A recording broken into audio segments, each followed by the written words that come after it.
Herkese merhaba. Sizleri 2008 yılına götürüyorum. Beyazlarda Veselin Topalov, siyahlarda ise Magnus Carlsen. Hazırsanız oyuna başlayalım. E4, at F6, Alek'in savunması, E5, alan kazanıyor ve ata saldırıyor. At D5, D4. Carlsen merkezi rakibine bıraktı. Şimdi rakibine bıraktığı merkezi parçalamaya çalışacak. D6, E5'e saldırdı. At F3, E5'i destekledi. Gerilimi devam ettiriyor. D alır E5, at alır E5, C6.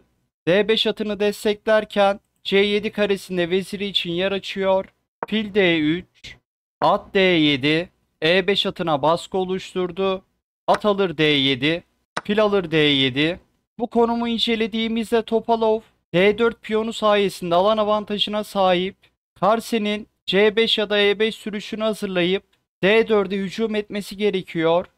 Sarok, Şah güvenliğini sağladı. Topalov D4 piyonunu C3 ile desteklemesi gerekecek. F8 fili için A3 F8 çaprazında uygun bir kare yok. G6. G7 karesinde fili için yer açtı. G7'ye yerleşen fil D4'e baskı oluşturacak. At D2. At şimdilik filin çaprazını kapatsa da F3 karesinden D4'ü destekleyecek. Fil G7. Fil uzun çapraza yerleşti. At F3. Kısa rok. Şahını güvenli konuma getirdi. Kale E1.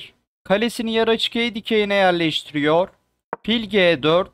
Ata dolayısıyla D4 piyonuna baskı uyguluyor. C3. D4'ü destekledi. C5. D4'e hücum ediyor. Fil E4. Vezirin dikeyini açtı. D4 desteğini artırdı ve F3 atını desteklediği gibi D5 atına baskı oluşturuyor. C alır D4. C alır D4. Topalov D dikeyinde ayrık piyonla kaldı. Bu ayrık piyon Topalov'a alan üstünlüğü sağlıyor ve kritik kareleri kontrol ediyor. Bu piyon özellikle aktif taş oyununu oluşturmak için kullanılabilir ama oyun sonuna geçildiğinde ayrık piyonun zayıflığı artar. E6. D4 ayrık piyonunu bloke eden D5 atını destekliyor. Vezir B3, B7 ve D5 atına baskı oluşturdu. Fil alır F3, D4'ü destekleyen atı kırıyor. Fil alır F3, fil alır D4. Carlsen materyal öne geçti. Fil alır D5, vezir alır D5, vezir alır D5, E alır D5. Carlsen fazla olan D5 piyonunu koruyabilecek mi? Kale D1. Fili istedi. D5 piyonunu hedef alıyor. Fil G7.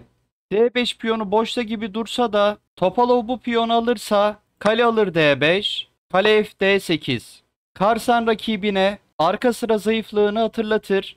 Örnek bir devam yolu olarak kale alır D8. Kale alır D8.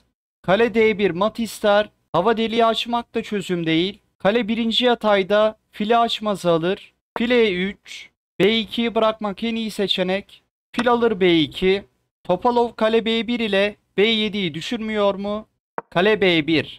Arka sıra zayıflı olduğu için fil kaçtığında B7 alınamıyor. Nerede kalmıştık? Fil G7. Şah F1. Topalov şimdi D5 almak istiyor. Kale F D8. Fil G5. Tempo ile fili geliştirdi. Carlsen'in B7'yi almaya fırsatı yok. Kale D7. Kale D2. B2'yi desteklerken D dikeyinde kaleleri çiftleyip D5'i düşürmek istiyor. H6. Fili kovuyor. Fil E3. D4. D geçeri artık Fianchetto fili tarafından da destekleniyor. Kale D3.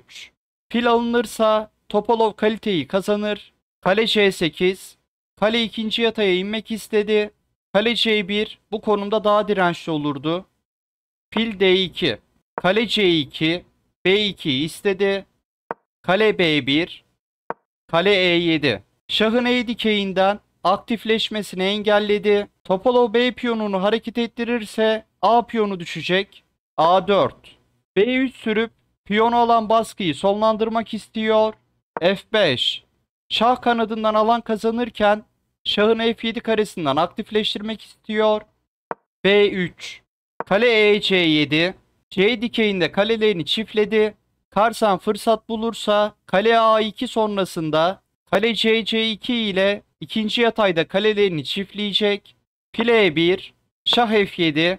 Oyun sonunda şahların aktifliği önemli. Kale D2. İkinci yatayda Karsen'in kaleleri çiftlemesini engelliyor.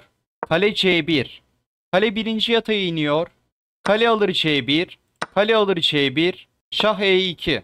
D geçerine baskı uygulamaya gidiyor. Kale B1. B3'ü istedi. Kale D3. Şah E6. Şah D4 geçerini destekleyecek ve saldırıya yardım edecek. H4. Şah kanadından alan kazandı. Şah D5.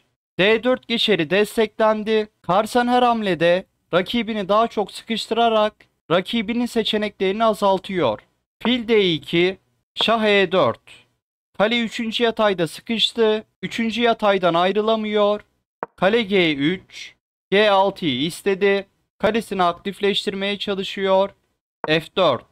Topalov G6'yı alırsa kale alır G6. D3 ile bir hamlede mat var. F4'e geri dönelim. F4. Kale 3. yatayı bırakamaz. Kale D3. File E5. Karsan konumunu geliştiriyor. Topalov'un kalesi 3. yataydan ayrılamıyor. Topalov'un şahı kalesinin savunmasına bağlı. A5 B4 sürüşleri yapılırsa kale B2 ile fil açmaza alınır. Sonrasında fil manevrasıyla vezir kanadındaki piyonlar düşürülür. Kale F3 oynanırsa Karsan kale G1 ile G2'yi düşürür. Piyon sürüşleri de yeni zayıflıklar oluşturacak ama hamle sırası Topalov'da. F3. Yapılacak bir şey yok. En iyi seçenek buydu. Şahı uzaklaştırıyor. Şah D5. Fil E1. Kale G1 hamlesini engelledi ve hamleyi rakibine bıraktı. Fil D6. B4 sürüşünü kesiyor. Fil D2. G5. Karsan şah kanadı piyonlarıyla baskıyı artırıyor. H alır G5. H alır G5. Fil E1. Topalov konumunu daha kötü hale getirmeden beklemeye çalışıyor. G4.